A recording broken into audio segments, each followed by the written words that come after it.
hanggang ngayon wala pa yung copy ng album namin. Bili na kayo.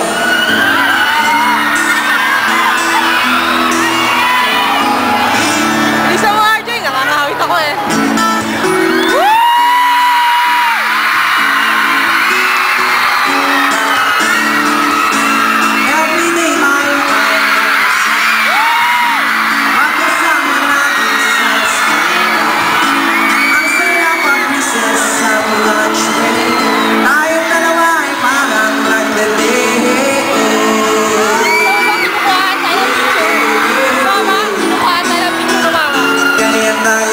Almost every day.